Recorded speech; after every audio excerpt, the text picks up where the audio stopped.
Halo teman-teman, ketemu lagi dengan saya Alexander Evan. Kalau teman-teman pertama kali menonton video ini, jangan lupa di like, di komen, dan di subscribe. Dan teman-teman bisa share ke orang-orang yang mungkin belum pernah menonton video-video kami yang sebelumnya. Hari ini teman-teman, saya akan menanyakan beberapa hal kepada teman-teman. Kalau teman-teman sudah lulus kuliah, apa yang teman-teman lakukan? Cari kerja, atau buka bisnis, atau kerja sama orang tua? Nah, hari ini saya akan menceritakan dan membahas apa saja yang harus teman-teman lakukan di usia 20-30 tahun. Nah, teman-teman tahu nggak, Indonesia di 2030 nanti akan memasuki the golden age. Apa itu teman-teman? Hari ini teman-teman usia 20 tahun, teman-teman akan memimpin banyak bisnis-bisnis, banyak sektor-sektor di dalam dunia pemerintahan 10 tahun kemudian. Makanya teman-teman lewat video hari ini, saya akan share apa saja hal-hal penting yang harus teman-teman pikirkan selama 10 tahun ke depan dari usia teman-teman 20 tahun. Yang pertama teman-teman harus mulai belajar meniti karir teman-teman. Entah itu sebagai karyawan, entah itu sebagai bisnismen. Di saat usia ini teman-teman harus banyak belajar, harus banyak melihat orang-orang yang profesional. Teman-teman harus memiliki banyak mentor supaya ketika teman-teman ada di dalam sebuah perusahaan, teman-teman bisa belajar lebih banyak dan teman-teman bisa memiliki pengalaman yang lebih luar biasa. Saya suka bilang kepada teman-teman saya yang mungkin masih usia 20-an, sekitar 3 tahun sampai 5 tahun kita harus ukur apakah kita bisa berhasil di dalam pekerjaan kita, apakah kita bisa menghasilkan sesuatu, apakah income kita growth, apakah kita bisa memiliki tabungan deposito yang lebih daripada income kita. Nah, itu hal-hal yang harus kita pikirkan di dalam 5 tahun ke depan. Jadi, teman-teman harus mulai belajar setia meniti karir teman-teman, mulai masuk kepada perusahaan-perusahaan yang baik, mulai cari mentor-mentor yang mungkin bisa mengajarkan teman-teman untuk bisa memiliki bisnis yang baik, untuk menjadi karyawan yang luar biasa. Apakah karyawan tidak bisa sukses? Tentunya tidak, teman-teman. Banyak orang karyawan yang bisa memiliki income sekitar 50-100 juta dan itu mungkin lebih gede daripada bisnis. Makanya menurut saya sebenarnya antara bisnis atau karyawan dua-duanya sama aja. Yang penting kita bisa memiliki tujuan yang tepat, kita bisa tahu apa yang kita lakukan. Yang kedua teman-teman, apa yang harus kita lakukan di usia 20-30 tahun adalah kebiasaan menabung. Nah, apakah teman-teman sudah nonton video kita yang sebelumnya tentang menabung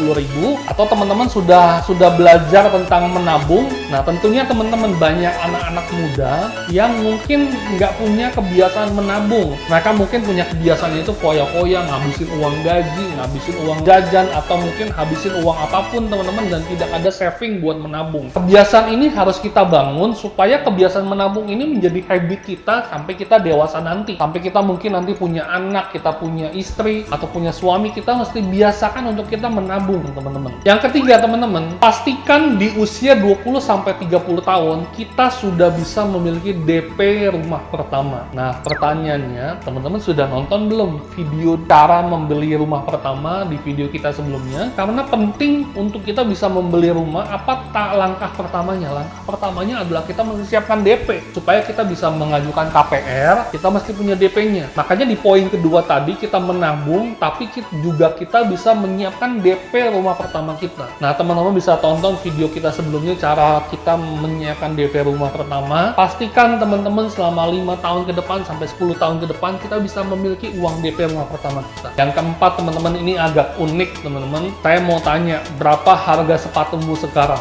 200.000, 300.000, 500.000, 1 juta, 2 juta, atau 3 juta? Atau mungkin teman-teman ada yang lagi pakai sepatu harga 10 juta. Kenapa sih Evan tanya 10 juta atau tanya 5 juta harga sepatunya? Poin keempat ini adalah investasikan setengah dari harga sepatumu kepada investasi yang returnnya tinggi dan resikonya tinggi. Kenapa begitu? Karena mungkin kebiasaan kita membeli sepatu, kalau misalnya saya membeli sepatu harga 1 juta, artinya saya tidak menganggap uang 1 juta itu penting buat saya. Nah, betul nggak teman-teman? Setuju nggak? Jadi biasanya kalau kita beli sepatu, harga sepatu yang kita sudah setuju dengan harga itu, artinya kita menganggap harga sepatu itu, uang itu menurut kita tidak terlalu penting. Kalau uang itu hilang, kita nggak apa-apa, nggak masalah. Karena kita rela beli uang sepatu seharga segitu dan kita injek-injek. Di poin keempat ini, coba teman-teman investasikan setengah dari harga sepatumu ke tempat investasi yang memiliki return yang tinggi. Contohnya reksadana saham, atau teman-teman teman-teman bisa masukkan ke saham. Misalnya contoh, misalnya saya membeli sepatu Nike harga 3 juta.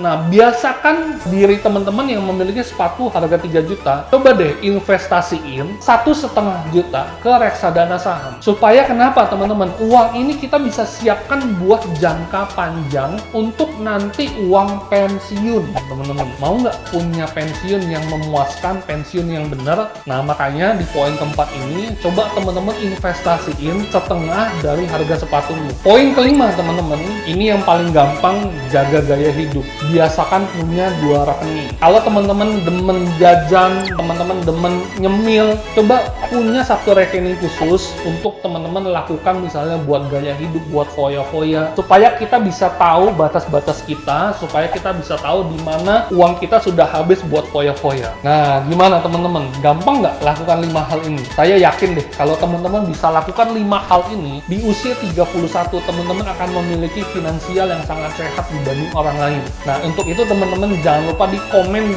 di kolom komen ini, apakah teman-teman sudah lakukan 5 hal ini, dan jangan lupa dinyalain loncengnya, supaya kita bisa update video terbaru. Bye!